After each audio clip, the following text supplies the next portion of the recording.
بسم الله الرحمن الرحيم ألف لام ميم. ذلك الكتاب لا ريب فيه هدى للمتقين الذين يؤمنون بالغيب ويقيمون الصلاة ومما رزقناهم ينفقون والذين يؤمنون بما أنزل إليك وما أنزل من قبلك وبالآخرة هم يوقنون أولئك على هدى من ربهم وأولئك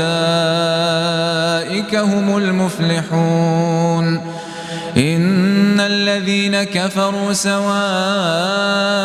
عليهم أأنذرتهم أم لم تنذرهم لا يؤمنون ختم الله على قلوبهم وعلى سمعهم وعلى أبصارهم غشاوة ولهم عذاب عظيم ومن الناس من يقول آمنا بالله وباليوم الآخر وما هم بمؤمنين يخادعون الله والذين آمنوا وما يخدعون إلا أنفسهم وما يشعرون في قلوبهم مرض فزادهم الله مرضا ولهم عذاب أليم بما كانوا يكذبون وإذا قيل لهم لا تفسدوا في الأرض قالوا إنما نحن مصلحون ألا إنهم هم المفسدون ولكن لا يشعرون وإذا قيل لهم آمنوا كما آمن الناس قالوا أنؤمن كما آمن السفهاء ألا إنهم هم السفهاء ولكن لا يعلمون وإذا لقوا الذين آمنوا قالوا آمنا وإذا خلوا إلى شياطينهم قالوا إنا معكم إنما نحن مستهزئون الله يستهزئ بهم ويمدهم في طغيانهم يعمهون أولئك الذين اشتروا الضلالة بالهدى فما ربحت تجارتهم وما كانوا مهتدين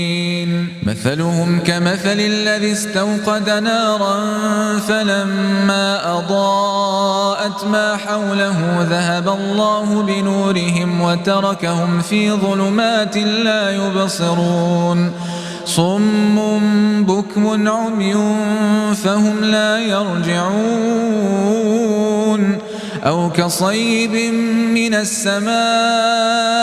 فيه ظلمات ورعد وبرق يجعلون أصابعهم في آذانهم من الصواعق حذر الموت والله محيط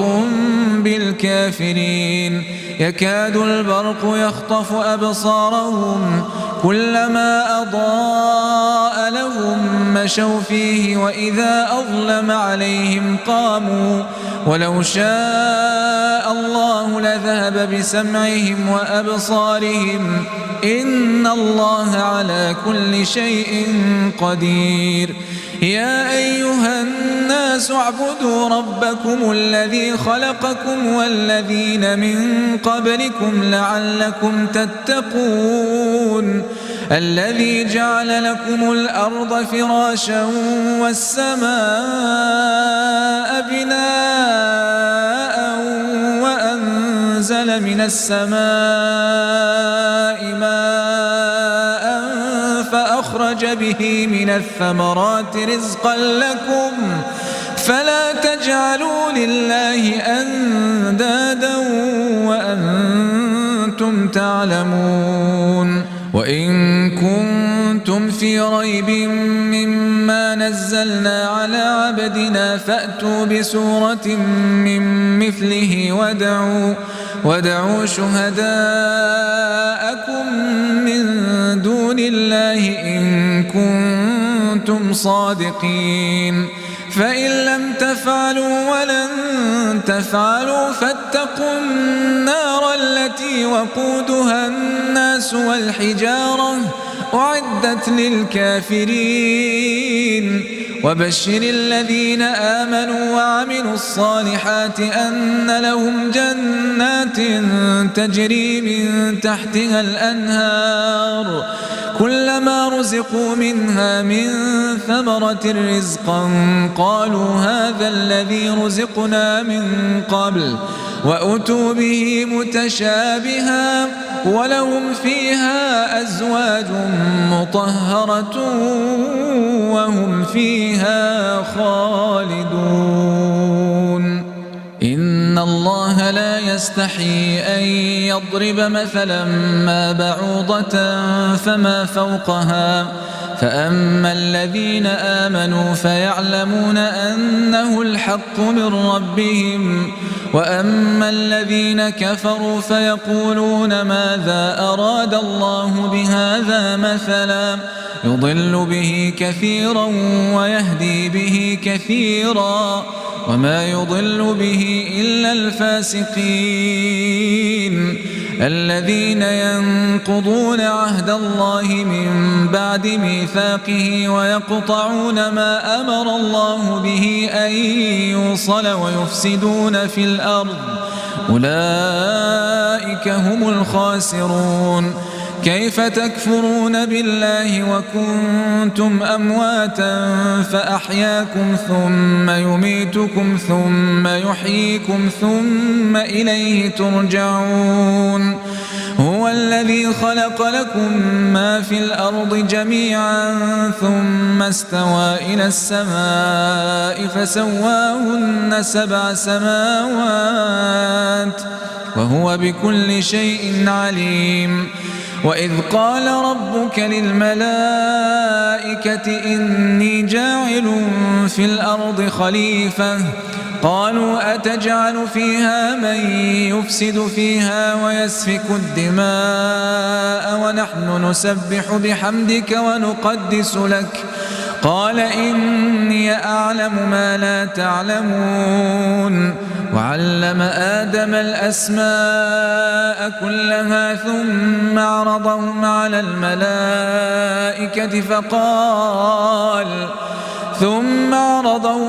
الملائكة فقال أنبئوني بأسماء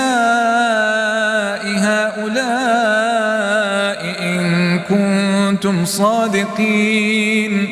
قالوا سبحانك لا علم لنا إلا ما علمتنا إنك أنت العليم الحكيم قال يا آدم أنبئهم بأسمائهم فلما أنبأهم بأسمائهم قال ألم أقل لكم إني أعلم غيب السماوات والأرض وأعلم ما تبدون وما كنتم تكتمون وإذ قلنا للملائكة اسجدوا لآدم فسجدوا إلا إبليس أبى واستكبر وكان من الكافرين وقلنا يا آدم اسكن أنت وزوجك الجنة وكلا منها رغدا حيث شئتما ولا تقربا هذه الشجرة فتكونا من الظالمين فأزلهما الشيطان عنها فأخرجهما مما كانا فيه وقلنا اهبطوا بعضكم لبعض عدو ولكم في الأرض مستقر ومتاع إلى حين فتلقى آدم من ربه كلمات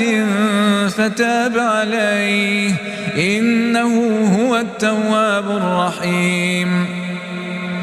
قلنا اهبطوا منها جميعا فإما يأتينكم مني هدى فمن تبع هداي فلا خوف عليهم ولا هم يحزنون والذين كفروا وكذبوا بآياتنا أولئك أصحاب النار هم فيها خالدون يا بني إسرائيل اذكروا نعمتي التي أنعمت عليكم وأوفوا بعهدي أوف بعهدكم وإياي فارهبون وآمنوا بما أنزلت مصدقا لما معكم ولا تكونوا أول كافر به ولا تشتروا بآياتي ثمنا قليلا وإياي فاتقون ولا تلبسوا الحق بالباطل وتكتموا الحق وأنتم تعلمون وأقيموا الصلاة وآتوا الزكاة واركعوا مع الراكعين أتأمرون الناس بالبر وتنسون أنفسكم وأنتم تتلون الكتاب أفلا تعقلون واستعينوا بالصبر والصلاة وإنها لكبيرة إلا على الخاشعين الذين يظنون أنهم ملاقو ربهم وأنهم إليه راجعون يا بني إسرائيل اذكروا نعمتي التي أنعمت عليكم وأني فضلتكم على العالمين واتقوا يوما لا تجزي نفس عن نفس شيئا ولا يقبل منها شفاعة ولا يؤخذ منها عدل ولا هم ينصرون وإذ نجيناكم من آل فرعون يسومونكم سوء العذاب يذبحون أبناءكم ويستحيون نساءكم وفي ذلكم بلاء من ربكم عظيم وإذ فرقنا بكم البحر فأنجيناكم وأورقنا آل فرعون وأنتم تنظرون وإذ واعدنا موسى 40 ليلة ثم اتخذتم العجل من بعده وأنتم ظالمون ثم عفونا عنكم من بعد ذلك لعلكم تشكرون وإذ آتينا موسى الكتاب والفرقان لعلكم تهتدون وإذ قال موسى لقومه يا قوم إنكم ظلمتم أنفسكم باتخاذكم العجل فتوبوا إلى بارئكم فاقتلوا أنفسكم ذلكم خير لكم عند بارئكم فتاب عليكم إنه هو التواب الرحيم وإذ قلتم يا موسى لن نؤمن لك حتى نرى الله جهرة فأخذتكم الصاعقة وأنتم تنظرون ثم بعثناكم من بعد موتكم لعلكم تشكرون وظللنا عليكم الغمام وأنزلنا عليكم المن والسلوى كلوا من طيبات ما رزقناكم وما ظلمونا ولكن كانوا أنفسهم يظلمون وإذ قلنا ادخلوا هذه القرية فكلوا منها حيث شئتم رغدا وادخلوا الباب سجدا وقولوا حطة نغفر لكم خطاياكم وسنزيد المحسنين فبدل الذين ظلموا قولا غير الذي قيل لهم فأنزلنا على الذين ظلموا رجزا من السماء بما كانوا يفسقون وإذ استسقى موسى لقومه فقلنا اضرب بعصاك الحجر فانفجرت منه 12 عينا قد علم كل أناس مشربهم كلوا واشربوا من رزق الله ولا تعثوا في الأرض مفسدين وإذ قلتم يا موسى لن نصبر على طعام واحد فادع لنا ربك يخرج لنا مما تنبت الأرض من بقلها وقثائها وفومها وعدسها وبصلها قال أتستبدلون الذي هو أدنى بالذي هو خير اهبطوا مصرا فإن لكم ما سألتم وضربت عليهم الذلة والمسكنة وباءوا بغضب من الله ذلك بأنهم كانوا يكفرون بآيات الله ويقتلون النبيين بغير الحق ذلك بما عصوا وكانوا يعتدون إن الذين آمنوا والذين هادوا والنصارى والصابئين من آمن بالله واليوم الآخر وعمل صالحا فلهم أجرهم عند ربهم ولا خوف عليهم ولا هم يحزنون وإذ أخذنا ميثاقكم ورفعنا فوقكم الطور خذوا ما آتيناكم بقوة واذكروا ما فيه لعلكم تتقون ثم توليتم من بعد ذلك فلولا فضل الله عليكم ورحمته لكنتم من الخاسرين ولقد علمتم الذين اعتدوا منكم في السبت فقلنا لهم كونوا قردة خاسئين فجعلناها نكالا لما بين يديها وما خلفها وموعظة للمتقين وإذ قال موسى لقومه إن الله يأمركم أن تذبحوا بقرة قالوا أتتخذنا هزوا قال أعوذ بالله أن أكون من الجاهلين قالوا ادع لنا ربك يبين لنا ما هي قال إنه يقول إنها بقرة لا فارض ولا بكر عوان بين ذلك فافعلوا ما تؤمرون قالوا ادع لنا ربك يبين لنا ما لونها قال إنه يقول إنها بقرة صفراء فاقع لونها تسر الناظرين قالوا ادع لنا ربك يبين لنا ما هي إن البقرة شابه علينا وإنا إن شاء الله لمهتدون قال إنه يقول إنها بقرة لا ذلول تثير الأرض ولا تسقي الحرث مسلمة لا شية فيها قالوا الآن جئت بالحق فذبحوها وما كادوا يفعلون وإذ قتلتم نفسا فادارأتم فيها والله مخرج ما كنتم تكتمون فقلنا اضربوه ببعضها كذلك يحيي الله الموتى ويريكم آياته لعلكم تعقلون ثم قست قلوبكم من بعد ذلك فهي كالحجارة أو أشد قسوة وإن من الحجارة لما يتفجر منه الأنهار وإن منها لما يشقق فيخرج منه الماء وإن منها لما يهبط من خشية الله وما الله بغافل عما تعملون أفتطمعون أن يؤمنوا لكم وقد كان فريق منهم يسمعون كلام الله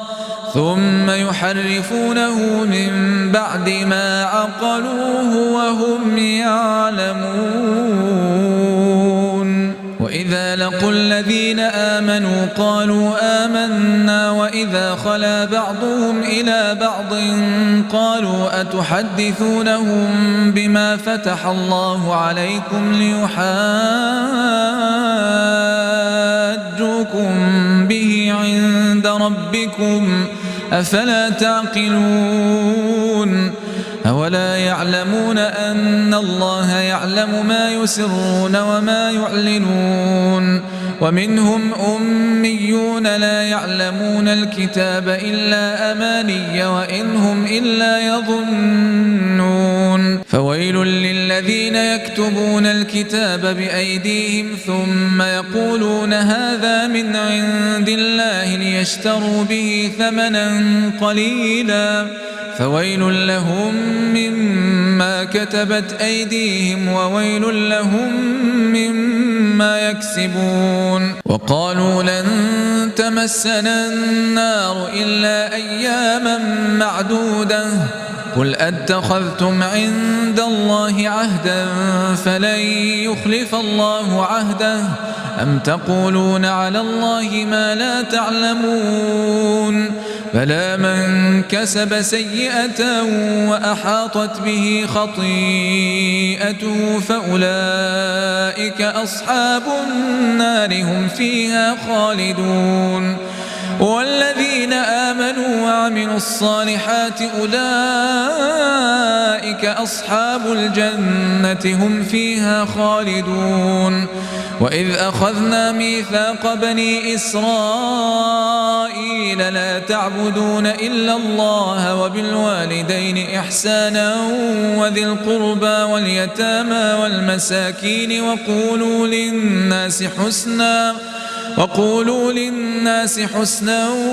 وأقيموا الصلاة وآتوا الزكاة ثم توليتم إلا قليلا منكم وأنتم معرضون وإذ أخذنا ميثاقكم لا تسفكون دماءكم ولا تخرجون أنفسكم من دياركم ثم أقررتم وأنتم تشهدون ثم أنتم هؤلاء تقتلون أنفسكم وتخرجون فريقا منكم من ديارهم تظاهرون عليهم بالإثم والعدوان وإن يأتوكم أسارى تفادوهم وهو محرم عليكم إخراجهم أفتؤمنون ببعض الكتاب وتكفرون ببعض فما جزاء من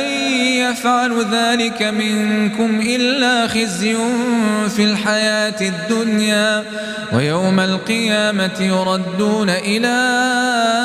أشد العذاب وما الله بغافل عما تعملون أولئك الذين اشتروا الحياة الدنيا بالآخرة فلا يخفف عنهم العذاب ولا هم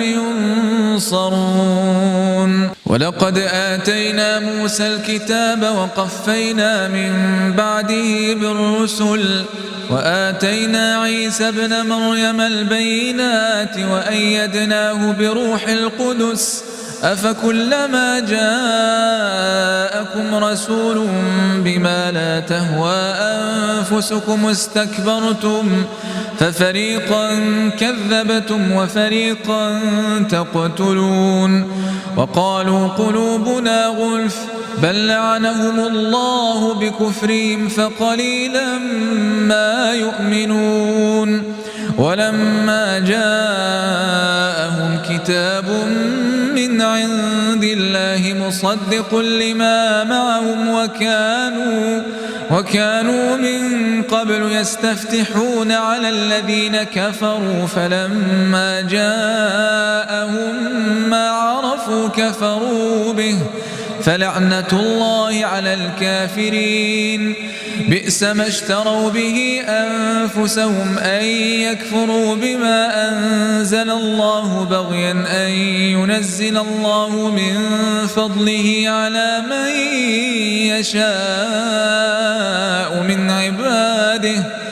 فباءوا غضب على غضب وللكافرين عذاب مهين. وإذا قيل لهم آمنوا بما أنزل الله قالوا نؤمن بما أنزل علينا ويكفرون بما وراءه وهو الحق مصدقا لما معهم قل فلم تقتلون أنبياء الله من قبل إن كنتم مؤمنين. ولقد جاءكم موسى بالبينات ثم اتخذتم العجل من بعده وأنتم ظالمون. وإذ أخذنا ميثاقكم ورفعنا فوقكم الطور خذوا ما آتيناكم بقوة واسمعوا قالوا سمعنا وعصينا وأشربوا في قلوبهم العجل بكفرهم قل بئس ما يأمركم به إيمانكم إن كنتم مؤمنين. قل إن كانت لكم الدار الآخرة عند الله خالصة من دون الناس فتمنوا الموت إن كنتم صادقين ولن يتمنوه أبدا بما قدمت أيديهم والله عليم بالظالمين. ولتجدنهم أحرص الناس على حياة ومن الذين أشركوا يود أحدهم لو يعمر 1000 سنة وما هو بمزحزحه من العذاب أن يعمر والله بصير بما يعملون. قل من كان عدوا لجبريل فإنه نزله على قلبك بإذن الله مصدقا لما بين يديه وهدى وبشرى للمؤمنين. من كان عدوا لله وملائكته ورسله وجبريل وميكال فإن الله عدو للكافرين. ولقد أنزلنا إليك آيات بينات وما يكفر بها إلا الفاسقون. أو كلما عاهدوا عهدا نبذه فريق منهم بل أكثرهم لا يؤمنون. ولما جاءهم رسول من عند الله مصدق لما معهم نبذ فريق من الذين أوتوا الكتاب كتاب الله وراء ظهورهم كأنهم لا يعلمون. واتبعوا ما تتلو الشياطين على ملك سليمان وما كفر سليمان ولكن الشياطين كفروا يعلمون الناس السحر وما أنزل على الملكين ببابل هاروت وماروت وما يعلمان من أحد حتى يقولا إنما نحن فتنة فلا تكفر فيتعلمون منهما ما يفرقون به بين المرء وزوجه وما هم بضارين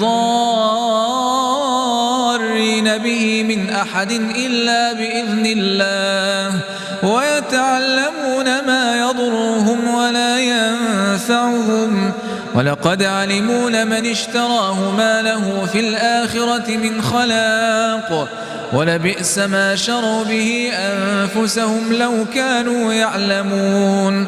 ولو أنهم آمنوا واتقوا لمثوبة من عند الله خير لو كانوا يعلمون. يا أيها الذين آمنوا لا تقولوا راعنا وقولوا انظرنا واسمعوا وللكافرين عذاب أليم. ما يود الذين كفروا من أهل الكتاب ولا المشركين أن ينزل عليكم من خير من ربكم والله يختص برحمته من يشاء والله ذو الفضل العظيم. ما ننسخ من آية أو ننسها نأت بخير منها أو مثلها. ألم تعلم أن الله على كل شيء قدير؟ ألم تعلم أن الله له ملك السماوات والأرض وما لكم من دون الله من ولي ولا نصير؟ أم تريدون أن تسألوا رسولكم كما سئل موسى من قبل؟ ومن يتبدل الكفر بالإيمان فقد ضل سواء السبيل. ود كثير من أهل الكتاب لو يردونكم من بعد إيمانكم كفارا حسدا من عند أنفسهم من بعد ما تبين لهم الحق. فاعفوا واصفحوا حتى يأتي الله بأمره إن الله على كل شيء قدير. وأقيموا الصلاة وآتوا الزكاة وما تقدموا لأنفسكم من خير تجدوه عند الله إن الله بما تعملون بصير. وقالوا لن يدخل الجنة إلا من كان هودا أو نصارى تلك أمانيهم قل هاتوا برهانكم إن كنتم صادقين. بلى من أسلم وجهه لله وهو محسن فله أجره عند ربه ولا خوف عليهم ولا هم يحزنون. وقالت اليهود ليست النصارى على شيء وقالت النصارى ليست اليهود على شيء وهم يتلون الكتاب كذلك قال الذين لا يعلمون مثل قولهم فالله يحكم بينهم يوم القيامة فيما كانوا فيه يختلفون. ومن أظلم ممن منع مساجد الله أن يذكر فيها اسمه وسعى في خرابها أولئك ما كان لهم أن يدخلوها إلا خائفين لهم في الدنيا خزي ولهم في الآخرة عذاب عظيم. ولله المشرق والمغرب فأينما تولوا فثم وجه الله إن الله واسع عليم. وقالوا اتخذ الله ولدا سبحانه بل له ما في السماوات والأرض كل له قانتون بديع السماوات والأرض وإذا قضى أمرا فإنما يقول له كن فيكون. وقال الذين لا يعلمون لولا يكلمنا الله أو تأتينا آية كذلك قال الذين من قبلهم مثل قولهم تشابهت قلوبهم قد بينا الآيات لقوم يوقنون. إنا أرسلناك بالحق بشيرا ونذيرا ولا تسأل عن أصحاب الجحيم. ولن ترضى عنك اليهود ولا النصارى حتى تتبع ملتهم قل إن هدى الله هو الهدى ولئن اتبعت أهواءهم بعد الذي جاءك من العلم ما لك من الله من ولي ولا نصير. الذين آتيناهم الكتاب يتلونه حق تلاوته أولئك يؤمنون به ومن يكفر به فأولئك هم الخاسرون. يا بني إسرائيل اذكروا نعمتي التي أنعمت عليكم وأني فضلتكم على العالمين واتقوا يوما لا تجزي نفس عن نفس شيئا ولا يقبل منها عدل ولا تنفعها شفاعة ولا هم ينصرون وإذ ابتلى إبراهيم ربه بكلمات فأتمهن قال إني جاعلك للناس إماما قال ومن ذريتي قال لا ينال عهد الظالمين وإذ جعلنا البيت مثابة للناس وأمنا واتخذوا من مقام إبراهيم مصلى وعهدنا إلى إبراهيم وإسماعيل أن طهرا بيتي للطائفين والعاكفين والركع السجود وإذ قال إبراهيم رب اجعل هذا بلدا آمنا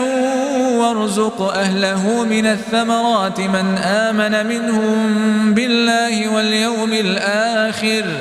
قال ومن كفر فأمتعه قليلا ثم أضطره إلى عذاب النار وبئس المصير وإذ يرفع إبراهيم القواعد من البيت وإسماعيل ربنا تقبل منا إنك أنت السميع العليم ربنا واجعلنا مسلمين لك ومن ذريتنا أمة مسلمة لك وأرنا مناسكنا وتب علينا إنك أنت التواب الرحيم ربنا وابعث فيهم رسولا منهم يتلو عليهم آياتك ويعلمهم الكتاب والحكمة ويزكيهم إنك أنت العزيز الحكيم ومن يرغب عن ملة إبراهيم إلا من سفه نفسه ولقد اصطفيناه في الدنيا وإنه في الآخرة لمن الصالحين إذ قال له ربه أسلم قال أسلمت لرب العالمين ووصى بها إبراهيم بنيه ويعقوب يا بني إن الله اصطفى لكم الدين فلا تموتن إلا وأنتم مسلمون أم كنتم شهداء إذ حضر يعقوب الموت إذ قال لبنيه ما تعبدون من بعدي قالوا نعبد إلهك وإله آبائك إبراهيم وإسماعيل وإسحاق إلها واحدا ونحن له مسلمون تلك أمة قد خلت لها ما كسبت ولكم ما كسبتم ولا تسألون عما كانوا يعملون وقالوا كونوا هودا أو نصارى تهتدوا قل بل ملة إبراهيم حنيفا وما كان من المشركين قولوا آمنا بالله وما أنزل إلينا وما أنزل إلى إبراهيم وإسماعيل وإسحاق ويعقوب والأسباط وما أوتي موسى وعيسى وما أوتي النبيون من ربهم لا نفرق بين أحد منهم ونحن له مسلمون فإن آمنوا بمثل ما آمنتم به فقد اهتدوا وإن تولوا فإنما هم في شقاق فسيكفيكهم الله وهو السميع العليم صبغة الله ومن أحسن من الله صبغة ونحن له عابدون قل أتحاجوننا في الله وهو ربنا وربكم ولنا أعمالنا ولكم أعمالكم ونحن له مخلصون أم تقولون إن إبراهيم وإسماعيل وإسحاق ويعقوب والأسباط كانوا هودا أو نصارى قل أأنتم أعلم أم الله ومن أظلم ممن كتم شهادة عنده من الله وما الله بغافل عما تعملون تلك أمة قد خلت لها ما كسبت ولكم ما كسبتم ولا تسألون عما كانوا يعملون سيقول السفهاء من الناس ما ولاهم عن قبلتهم التي كانوا عليها قل لله المشرق والمغرب يهدي من يشاء إلى صراط مستقيم وكذلك جعلناكم أمة وسطا لتكونوا شهداء على الناس ويكون الرسول عليكم شهيدا وما جعلنا القبلة التي كنت عليها إلا لنعلم من يتبع الرسول ممن ينقلب على عقبيه وإن كانت لكبيرة إلا على الذين هدى الله وما كان الله ليضيع إيمانكم إن الله بالناس لرؤوف رحيم قد نرى تقلب وجهك في السماء فلنولينك قبلة ترضاها فول وجهك شطر المسجد الحرام وحيث ما كنتم فولوا وجوهكم شطره وإن الذين أوتوا الكتاب ليعلمون أنه الحق من ربهم وما الله بغافل عما يعملون ولئن أتيت الذين أوتوا الكتاب بكل آية ما تبعوا قبلتك وما أنت بتابع قبلتهم وما بعضهم بتابع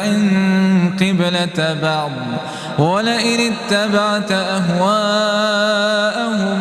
من بعد ما جاءك من العلم إنك إذا لمن الظالمين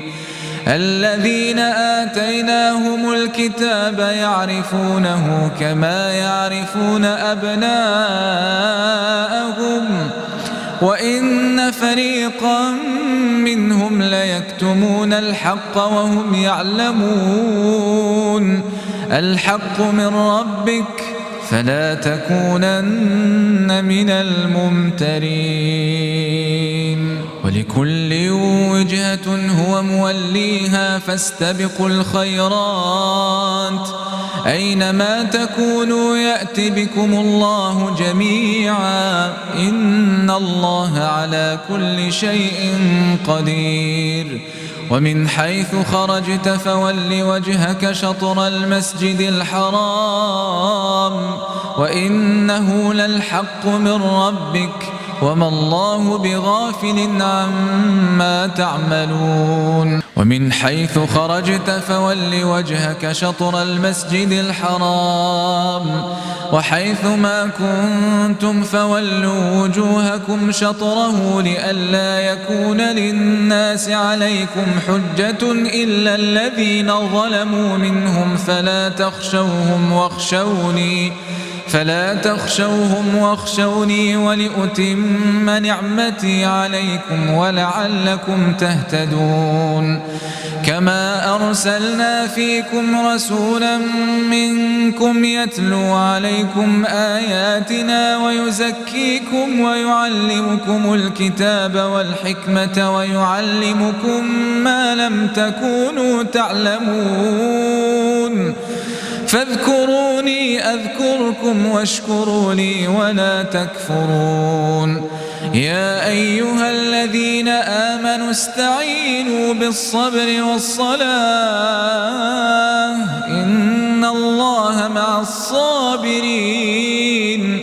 ولا تقولوا لمن يقتل في سبيل الله أموات بل أحياء ولكن لا تشعرون ولنبلونكم بشيء من الخوف والجوع ونقص من الأموال والأنفس والثمرات وبشر الصابرين الذين إذا أصابتهم مصيبة قالوا إنا لله وإنا إليه راجعون أولئك عليهم صلوات من ربهم ورحمة وأولئك هم المهتدون إن الصفا والمروة من شعائر الله فمن حج البيت أو اعتمر فلا جناح عليه أن يطوف بهما ومن تطوع خيرا فإن الله شاكر عليم إن الذين يكتمون ما أنزلنا من البينات والهدى من بعد ما بيناه للناس في الكتاب أولئك يلعنهم الله ويلعنهم اللاعنون إلا الذين تابوا وأصلحوا وبينوا فأولئك أتوب عليهم وأنا التواب الرحيم إن الذين كفروا وماتوا وهم كفار أولئك عليهم لعنة الله والملائكة والناس أجمعين خالدين فيها لا يخفف عنهم العذاب ولا هم ينظرون وإلهكم إله واحد لا إله إلا هو الرحمن الرحيم إن في خلق السماوات والأرض واختلاف الليل والنهار والفلك التي تجري في البحر بما ينفع الناس وما أنزل الله من السماء من ماء فأحيا به الأرض بعد موتها وبث فيها من كل دابة وتصريف الرياح والسحاب المسخر بين السماء والأرض لآيات لقوم يعقلون ومن الناس من يتخذ من دون الله أندادا يحبونهم كحب الله والذين آمنوا أشد حبا لله ولو يرى الذين ظلموا إذ يرون العذاب أن القوة لله جميعا وأن الله شديد العذاب إذ تبرأ الذين اتبعوا من الذين اتبعوا ورأوا العذاب وتقطعت بهم الأسباب وقال الذين اتبعوا لو أن لنا كرة فنتبرأ منهم كما تبرأوا منا كذلك يريهم الله أعمالهم حسرات عليهم وما هم بخارجين من النار يا أيها الناس كلوا مما في الأرض حلالا طيبا ولا تتبعوا خطوات الشيطان إنه لكم عدو مبين إنما يأمركم بالسوء والفحشاء وأن تقولوا على الله ما لا تعلمون وإذا قيل لهم اتبعوا ما أنزل الله قالوا بل نتبع ما ألفينا عليه آباءنا أولو كان آباؤهم لا يعقلون شيئا ولا يهتدون ومثل الذين كفروا كمثل الذي ينعق بما لا يسمع إلا دعاء ونداء صم بكم عمي فهم لا يعقلون يا أيها الذين آمنوا كلوا من طيبات ما رزقناكم واشكروا لله إن كنتم إياه تعبدون إنما حرم عليكم الميتة والدم ولحم الخنزير وما أهل به لغير الله فمن اضطر غير باغ ولا عاد فلا إثم عليه إن الله غفور رحيم إن الذين يكتمون ما أنزل الله من الكتاب ويشترون به ثمنا قليلا أولئك ما يأكلون في بطونهم إلا النار ولا يكلمهم الله يوم القيامة ولا يزكيهم ولهم عذاب أليم أولئك الذين اشتروا الضلالة بالهدى والعذاب بالمغفرة فما أصبرهم على النار ذلك بأن الله نزل الكتاب بالحق وإن الذين اختلفوا في الكتاب لفي شقاق بعيد ليس البر أن تولوا وجوهكم قبل المشرق والمغرب ولكن البر من آمن بالله واليوم الآخر والملائكة والكتاب والنبيين وآتى المال على حبه ذوي القربى واليتامى والمساكين وابن السبيل والسائلين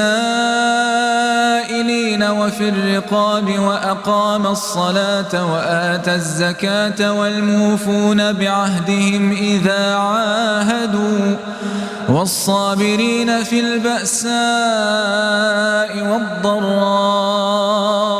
وحين البأس أولئك الذين صدقوا وأولئك هم المتقون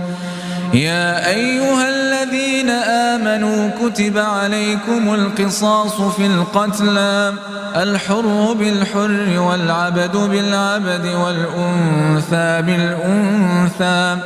فمن عفي له من أخيه شيء فاتباع بالمعروف وأداء إليه بإحسان ذلك تخفيف من ربكم ورحمة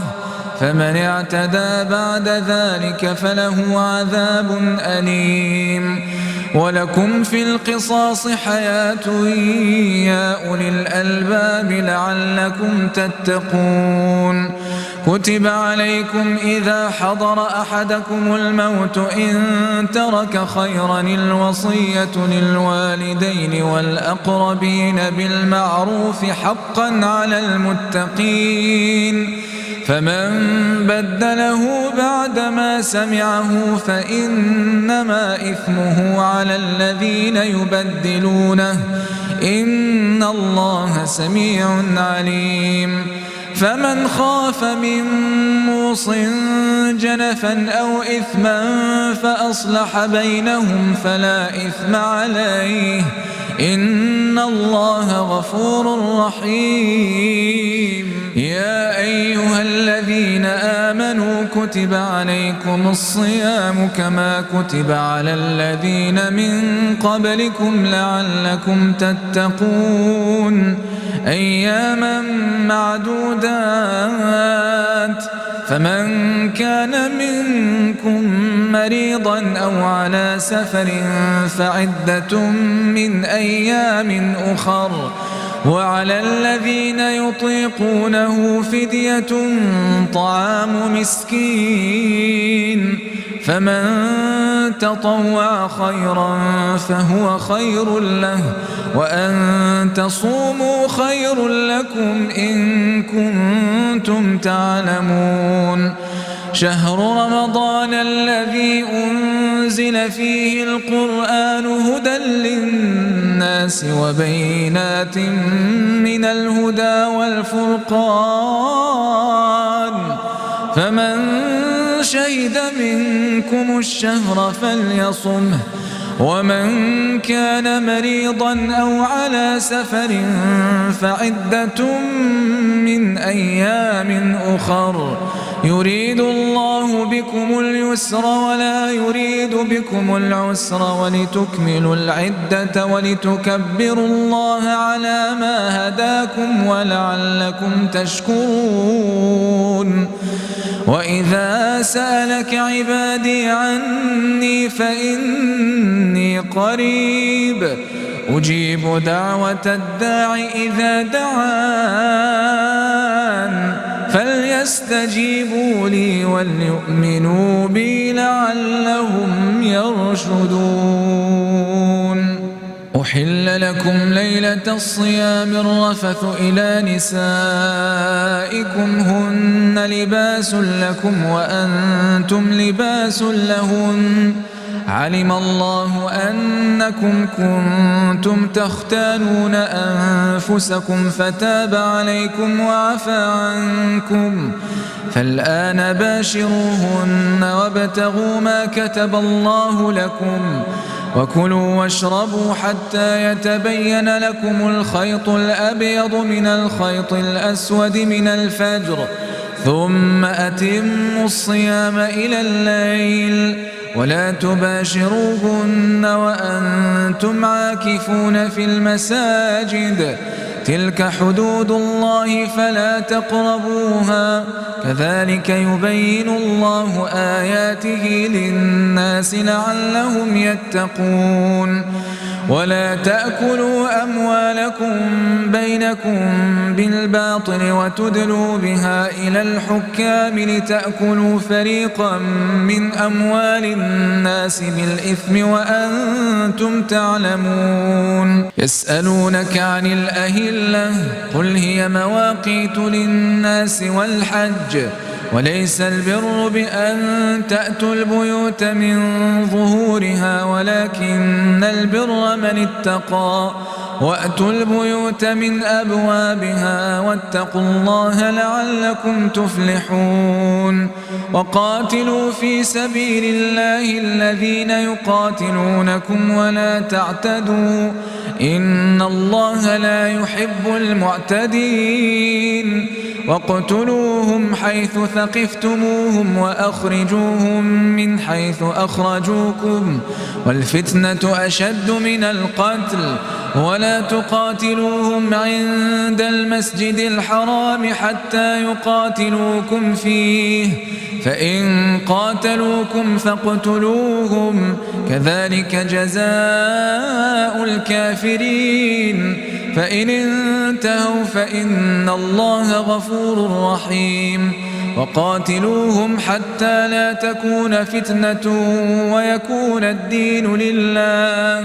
فإن انتهوا فلا عدوان إلا على الظالمين الشهر الحرام بالشهر الحرام والحرمات قصاص فمن اعتدى عليكم فاعتدوا عليه بمثل ما اعتدى عليكم واتقوا الله واعلموا أن الله مع المتقين وأنفقوا في سبيل الله ولا تلقوا بأيديكم إلى التهلكة وأحسنوا إن الله يحب المحسنين وأتموا الحج والعمرة لله فإن أحصرتم فما استيسر من الهدي ولا تحلقوا رؤوسكم حتى يبلغ الهدي محله فمن كان منكم مريضا أو به أذى من رأسه ففدية من صيام أو صدقة أو نسك فإذا أمنتم فمن تمتع بالعمرة إلى الحج فما استيسر من الهدي فمن لم يجد فصيام 3 أيام في الحج و7 إذا رجعتم تلك 10 كاملة ذلك لمن لم يكن أهله حاضر المسجد الحرام واتقوا الله واعلموا أن الله شديد العقاب. الحج أشهر معلومات فمن فرض فيهن الحج فلا رفث ولا فسوق ولا جدال في الحج وما تفعلوا من خير يعلمه الله وتزودوا فإن خير الزاد التقوى واتقون يا أولي الألباب. ليس عليكم جناح أن تبتغوا فضلا من ربكم فإذا أفضتم من عرفات فاذكروا الله عند المشعر الحرام واذكروه كما هداكم وإن كنتم من قبله لمن الضالين. ثم أفيضوا من حيث أفاض الناس واستغفروا الله إن الله غفور رحيم. فإذا قضيتم مناسككم فاذكروا الله كذكركم آباءكم أو أشد ذكرا فمن الناس من يقول ربنا آتنا في الدنيا وما له في الآخرة من خلاق ومنهم من يقول ربنا آتنا في الدنيا حسنة وفي الآخرة حسنة وقنا عذاب النار أولئك لهم نصيب مما كسبوا والله سريع الحساب. واذكروا الله في أيام معدودات فمن تعجل في يومين فلا إثم عليه ومن تأخر فلا إثم عليه لمن اتقى واتقوا الله واعلموا أنكم إليه تحشرون. ومن الناس من يعجبك قوله في الحياة الدنيا ويشهد الله على ما في قلبه وهو ألد الخصام وإذا تولى سعى في الأرض ليفسد فيها ويهلك الحرث والنسل والله لا يحب الفساد. وإذا قيل له اتق الله أخذته العزة بالإثم فحسبه جهنم ولبئس المهاد. ومن الناس من يشري نفسه ابتغاء مرضات الله والله رؤوف بالعباد. يا أيها الذين آمنوا ادخلوا في السلم كافة ولا تتبعوا خطوات الشيطان إنه لكم عدو مبين. فإن زللتم من بعد ما جاءتكم البينات فاعلموا أن الله عزيز حكيم. هل ينظرون إلا أن يأتيهم الله في ظلل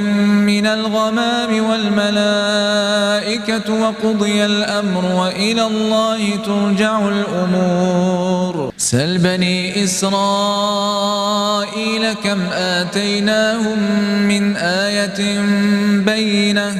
ومن يبدل نعمة الله من بعد ما جاءته فإن الله شديد العقاب. زين للذين كفروا الحياة الدنيا ويسخرون من الذين آمنوا والذين اتقوا فوقهم يوم القيامة والله يرزق من يشاء بغير حساب. كان الناس الناس أمة واحدة فبعث الله النبيين مبشرين ومنذرين وأنزل معهم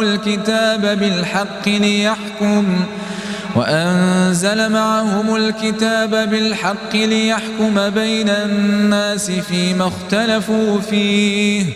وما اختلف فيه إلا الذين أوتوه من بعد ما جاءتهم البينات بغيا بينهم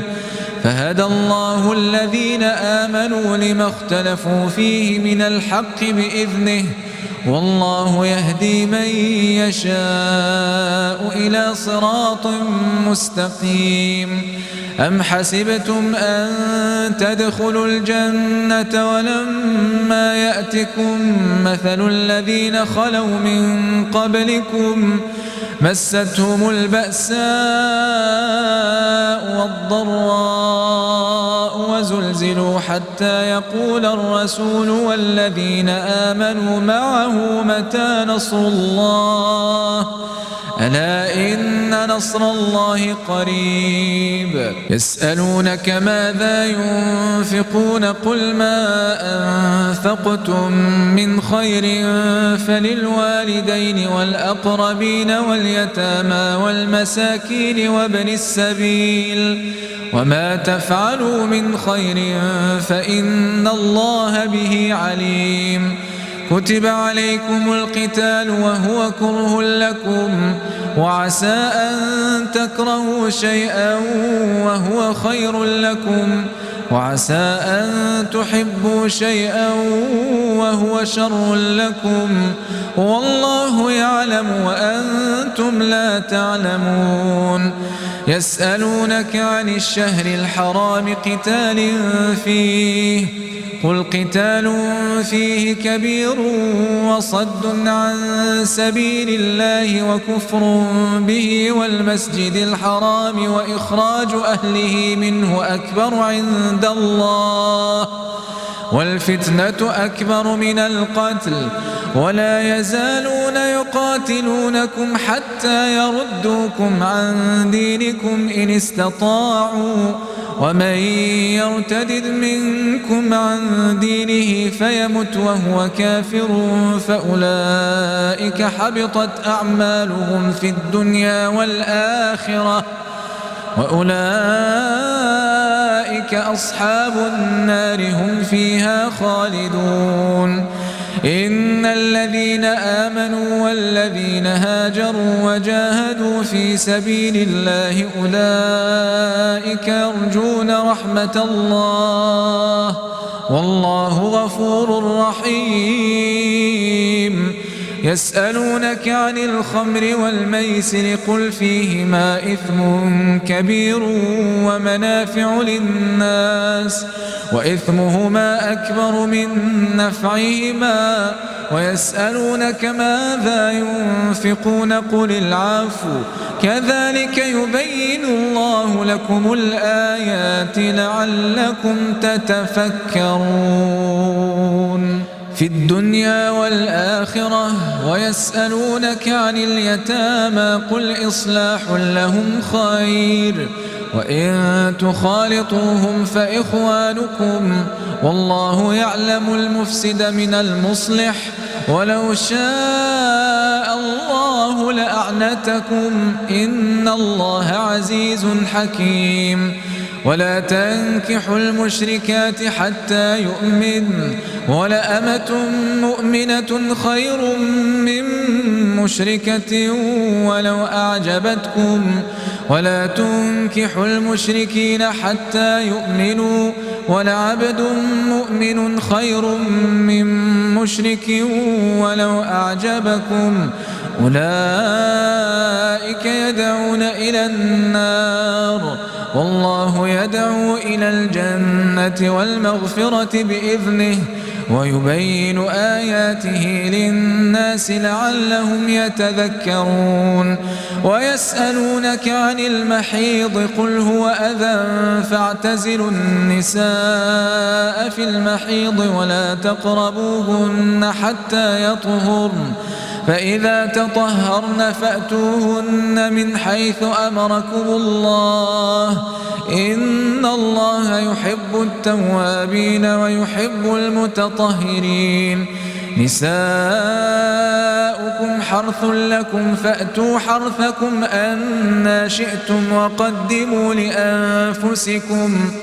واتقوا الله واعلموا أنكم ملاقوه وبشر المؤمنين ولا تجعلوا الله عرضة لأيمانكم أن تبروا وتتقوا وتصلحوا بين الناس والله سميع عليم لا يؤاخذكم الله باللغو في أيمانكم ولكن يؤاخذكم بما كسبت قلوبكم والله غفور حليم للذين يؤلون من نسائهم تربص 4 أشهر فإن فاءوا فإن الله غفور رحيم وإن عزموا الطلاق فإن الله سميع عليم والمطلقات يتربصن بأنفسهن 3 قروء ولا يحل لهن أن يكتمن ما خلق الله في أرحامهن إن كن يؤمن بالله واليوم الآخر وبعولتهن أحق بردهن في ذلك إن أرادوا إصلاحا ولهن مثل الذي عليهن بالمعروف وللرجال عليهن درجة والله عزيز حكيم الطلاق 2 فإمساك بمعروف أو تسريح بإحسان ولا يحل لكم أن تأخذوا مما آتيتموهن شيئا إلا أن يخافا ألا يقيما حدود الله فإن خفتم ألا يقيما حدود الله فلا جناح عليهما فيما افتدت به تلك حدود الله فلا تعتدوها ومن يتعد حدود الله فأولئك هم الظالمون فإن طلقها فلا تحل له من بعد حتى تنكح زوجا غيره فإن طلقها فلا جناح عليهما أن يتراجعا إن ظنا أن يقيما حدود الله وتلك حدود الله يبينها لقوم يعلمون وإذا طلقتم النساء فبلغن أجلهن فأمسكوهن بمعروف أو سرحوهن بمعروف ولا تمسكوهن ضرارا لتعتدوا ومن يفعل ذلك فقد ظلم نفسه ولا تتخذوا آيات الله هزوا واذكروا نعمة الله عليكم وما أنزل عليكم من الكتاب والحكمة يعظكم به واتقوا الله واعلموا أن الله بكل شيء عليم وإذا طلقتم النساء فبلغن أجلهن فلا تعضلوهن أن ينكحن أزواجهن إذا تراضوا بينهم بالمعروف ذلك يوعظ به من كان منكم يؤمن بالله واليوم الآخر ذلكم أزكى لكم وأطهر والله يعلم وأنتم لا تعلمون والوالدات يرضعن أولادهن حولين كاملين لمن أراد أن يتم الرضاعة وعلى المولود له رزقهن وكسوتهن بالمعروف لا تكلف نفس إلا وسعها لا تضار والدة بولدها ولا مولود له بولده وعلى الوارث مثل ذلك، فإن أرادا فصالا عن تراض منهما وتشاور فلا جناح عليهما. وإن أردتم أن تسترضعوا أولادكم فلا جناح عليكم إذا سلمتم ما آتيتم بالمعروف، واتقوا الله واعلموا أن الله بما تعملون بصير. والذين يتوفون منكم ويذرون أزواجا يتربصن بأنفسهن 4 أشهر وعشرا، فإذا بلغن أجلهن فلا جناح عليكم فيما فعلن في أنفسهن بالمعروف، والله بما تعملون خبير. ولا جناح عليكم فيما عرضتم به من خطبة النساء أو أكننتم في أنفسكم، علم الله أنكم ستذكرونهن ولكن لا تواعدوهن سرا إلا أن تقولوا قولا معروفا،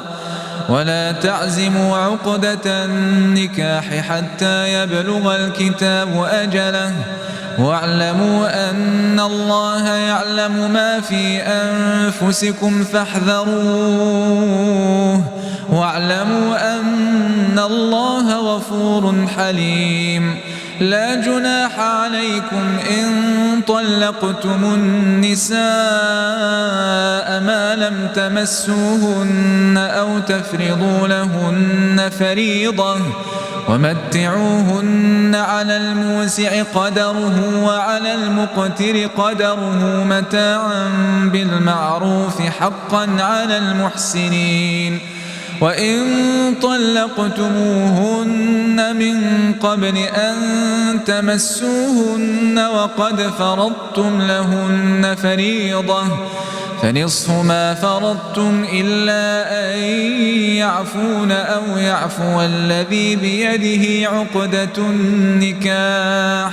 وأن تعفوا أقرب للتقوى، ولا تنسوا الفضل بينكم، إن الله بما تعملون بصير.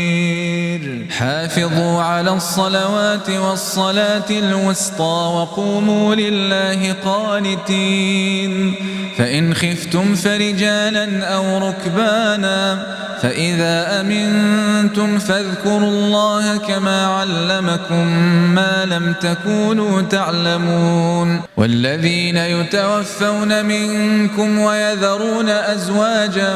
وصية لأزواجهم متاعا إلى الحول غير إخراج، فإن خرجن فلا جناح عليكم فيما فعلن في أنفسهن من معروف، والله عزيز حكيم. وللمطلقات متاع بالمعروف حقا على المتقين، كذلك يبين الله لكم آياته لعلكم تعقلون. ألم تر إلى الذين خرجوا من ديارهم وهم ألوف حذر الموت فقال لهم الله موتوا ثم أحياهم، إن الله لذو فضل على الناس ولكن أكثر الناس لا يشكرون. وقاتلوا في سبيل الله واعلموا أن الله سميع عليم. من ذا الذي يقرض الله قرضا حسنا فيضاعفه له أضعافا كثيرة، والله يقبض ويبسط وإليه ترجعون. ألم تر إلى الملأ من بني إسرائيل من بعد موسى إذ قالوا لنبي له مبعث لنا ملكا نقاتل في سبيل الله، قال هل عسيتم إن كتب عليكم القتال ألا تقاتلوا، قالوا وما لنا ألا نقاتل في سبيل الله وقد أخرجنا من ديارنا وأبنائنا فلما كتب عليهم القتال تولوا إلا قليلا منهم والله عليم بالظالمين. وقال لهم نبيهم إن الله قد بعث لكم طالوت ملكا قالوا أنى يكون له الملك علينا ونحن أحق بالملك منه ولم يؤت سعة من المال قال إن الله اصطفاه عليكم وزاده بسطة في العلم والجسم والله يؤتي ملكه من يشاء والله واسع عليم. وقال لهم نبيهم إن آية ملكه أن يأتيكم التابوت فيه سكينة من ربكم وبقية مما ترك آل موسى وآل هارون تحمله الملائكة إن في ذلك لآية لكم إن كنتم مؤمنين. فلما فصل طالوت بالجنود قال إن الله مبتليكم بنهر فمن شرب منه فليس مني ومن لم يطعمه فإنه مني إلا من اغترف غرفة بيده فشربوا منه إلا قليلا منهم فلما جاوزه هو والذين آمنوا معه قالوا لا طاقة لنا اليوم بجالوت وجنوده قال الذين يظنون أنهم ملاقو الله كم من فئة قليلة غلبت فئة كثيرة بإذن الله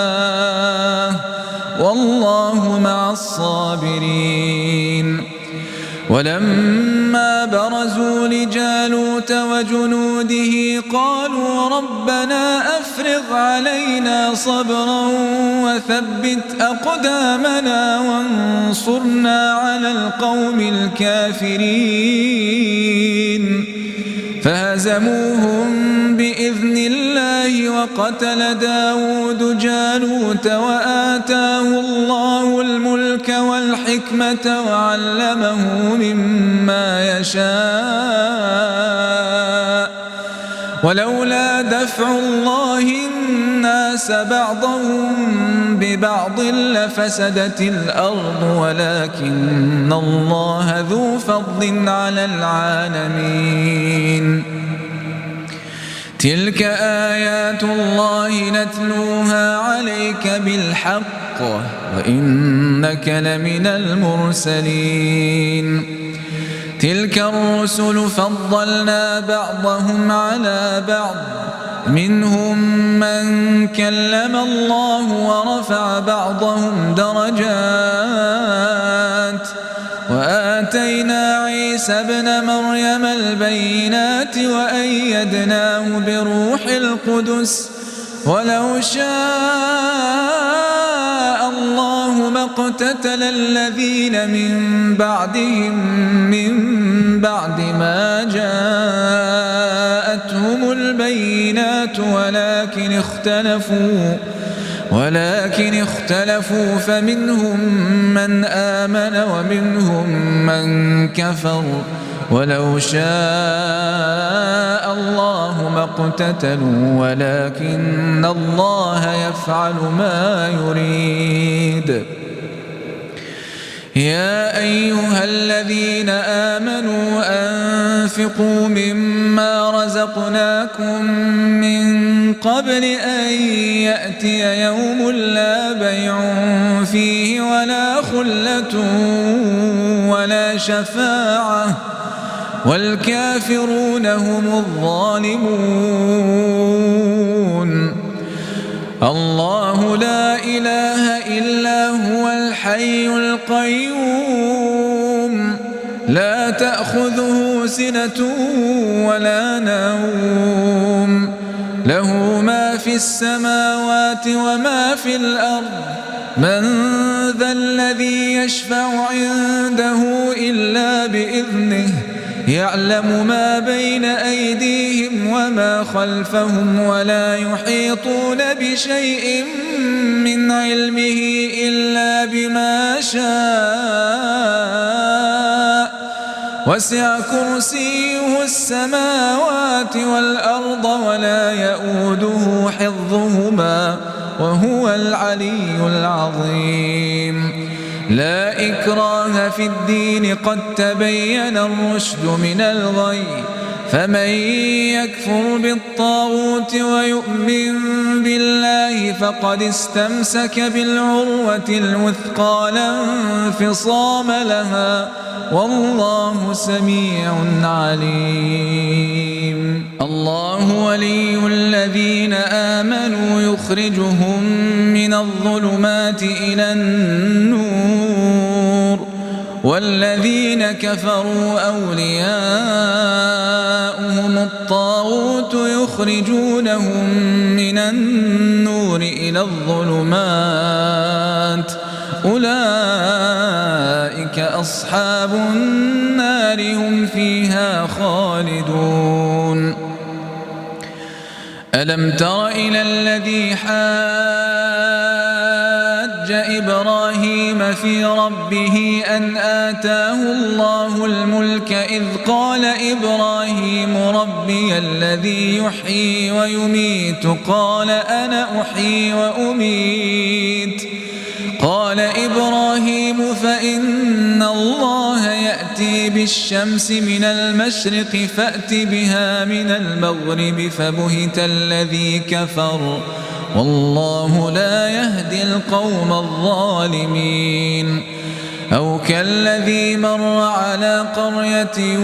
وهي خاوية على عروشها قال أنى يحيي هذه الله بعد موتها فأماته الله 100 عام ثم بعثه قال كم لبثت قال لبثت يوما أو بعض يوم قال بل لبثت 100 عام فانظر إلى طعامك وشرابك لم يتسنه وانظر إلى حمارك ولنجعلك آية للناس وانظر إلى العظام كيف ننشزها ثم نكسوها لحما فلما تبين له قال أعلم أن الله على كل شيء قدير. وإذ قال إبراهيم رب أرني كيف تحيي الموتى قال أولم تؤمن قال بلى ولكن ليطمئن قلبي قال فخذ 4 من الطير فصرهن إليك ثم اجعل على كل جبل منهن جزءا ثم ادعهن يأتينك سعيا واعلم أن الله عزيز حكيم. مثل الذين ينفقون أموالهم في سبيل الله كمثل حبة أنبتت 7 سنابل في كل سنبلة 100 حبة والله يضاعف لمن يشاء والله واسع عليم.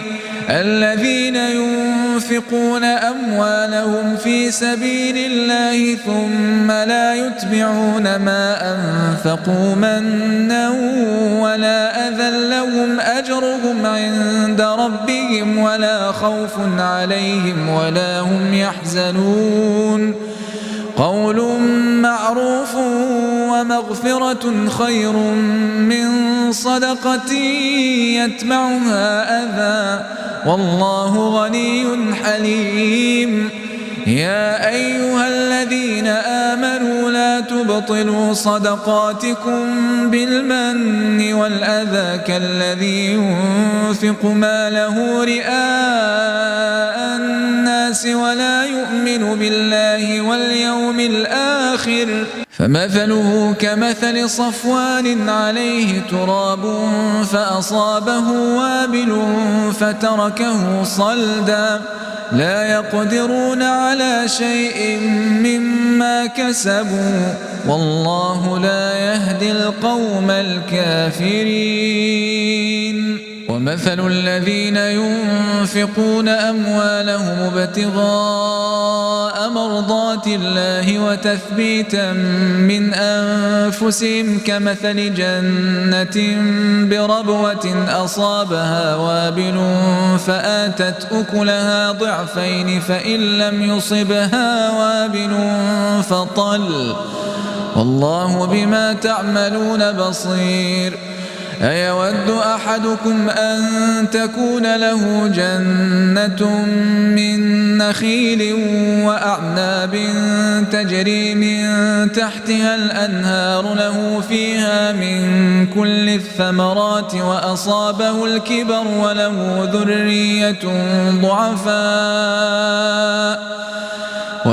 ذرية ضعفاء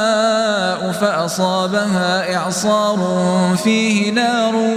فاحترقت كذلك يبين الله لكم الآيات لعلكم تتفكرون. يا أيها الذين آمنوا أنفقوا من طيبات ما كسبتم ومما أخرجنا لكم من الأرض ولا تيمموا الخبيث منه تنفقون ولستم بآخذيه إلا أن تغمضوا فيه واعلموا أن الله غني حميد. الشيطان يعدكم الفقر ويأمركم بالفحشاء والله يعدكم مغفرة منه وفضلا والله واسع عليم. يؤتي الحكمة من يشاء ومن يؤت الحكمة فقد أوتي خيرا كثيرا وما يذكر إلا أولو الألباب. وما أنفقتم من نفقة أو نذرتم من نذر فإن الله يعلمه وما للظالمين من أنصار. إن تبدوا الصدقات فنعما هي وإن تخفوها وتؤتوها الفقراء فهو خير لكم ويكفر عنكم من سيئاتكم والله بما تعملون خبير. ليس عليك هداهم ولكن الله يهدي من يشاء وما تنفقوا من خير فلأنفسكم وما تنفقون إلا ابتغاء وجه الله وما تنفقوا من خير يوفى إليكم وأنتم لا تظلمون. للفقراء الذين أحصروا في سبيل الله لا يستطيعون ضربا في الأرض يحسبهم الجاهل أغنياء من التعفف تعرفهم بسيماهم لا يسألون الناس إلحافا وما تنفقوا من خير فإن الله به عليم. الذين ينفقون أموالهم بالليل والنهار سرا وعلانية فلهم أجرهم عند ربهم ولا خوف عليهم ولا هم يحزنون. الذين يأكلون الربا لا يقومون إلا كما يقوم الذي يتخبطه الشيطان من المس ذلك بأنهم قالوا إنما البيع مثل الربا وأحل الله البيع وحرم الربا فمن جاءه موعظة من ربه فانتهى فله ما سلف وأمره إلى الله ومن عاد فأولئك أصحاب النار هم فيها خالدون يمحق الله الربا ويربي الصدقات والله لا يحب كل كفار أثيم إن الذين آمنوا وعملوا الصالحات وأقاموا الصلاة وآتوا الزكاة لهم أجرهم عند ربهم ولا خوف عليهم ولا هم يحزنون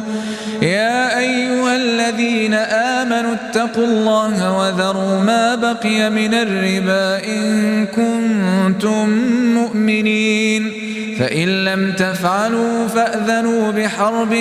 من الله ورسوله وإن تبتم فلكم رؤوس أموالكم لا تظلمون ولا تظلمون وإن كان ذو عسرة فنظرة إلى ميسرة وأن تصدقوا خير لكم إن كنتم تعلمون واتقوا يوما ترجعون فيه إلى الله ثم توفى كل نفس ما كسبت وهم لا يظلمون يا أيها الذين آمنوا إذا تداينتم بدين إلى أجل مسمى فاكتبوه وليكتب بينكم كاتب بالعدل ولا يأب كاتب أن يكتب كما علمه الله فليكتب وليملل الذي عليه الحق وليتق الله ربه ولا يبخس منه شيئا فإن كان الذي عليه الحق سفيها أو ضعيفا أو لا يستطيع أن يمل هو فليملل وليه بالعدل واستشهدوا شهيدين من رجالكم فإن لم يكونا رجلين فرجل وامرأتان ممن ترضون من الشهداء أن تضل إحداهما فتذكر إحداهما الأخرى ولا يأبى الشهداء إذا ما دعوا ولا تسأموا أن تكتبوه صغيرا أو كبيرا إلى أجله ذلكم أقسط عند الله وأقوم للشهادة وأدنى ألا ترتابوا إلا أن تكون تجارة حاضرة تديرونها بينكم فليس عليكم جناح ألا تكتبوها وأشهدوا إذا تبايعتم ولا يضار كاتب ولا شهيد وإن تفعلوا فإنه فسوق بكم واتقوا الله ويعلمكم الله والله بكل شيء عليم وإن كنتم على سفر ولم تجدوا كاتبا فرهان مقبوضة فإن أمن بعضكم بعضا فليؤد الذي ائتمن أمانته وليتق الله ربه ولا تكتموا الشهادة ومن يكتمها فإنه آثم قلبه والله بما تعملون عليم لله ما في السماوات وما في الأرض وإن تبدوا ما في أنفسكم أو تخفوه يحاسبكم به الله فيغفر لمن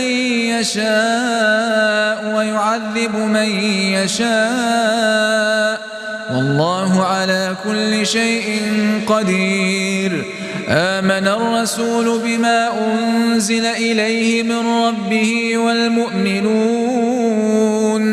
كل آمن بالله وملائكته وكتبه ورسله لا نفرق بين أحد من رسله وقالوا سمعنا وأطعنا غفرانك ربنا وإليك المصير لا يكلف الله نفسا إلا وسعها لها ما كسبت وعليها ما اكتسبت ربنا لا تؤاخذنا إن نسينا أو أخطأنا ربنا ولا تحمل علينا إصرا كما حملته على الذين من قبلنا ربنا ولا تحملنا ما لا طاقة لنا به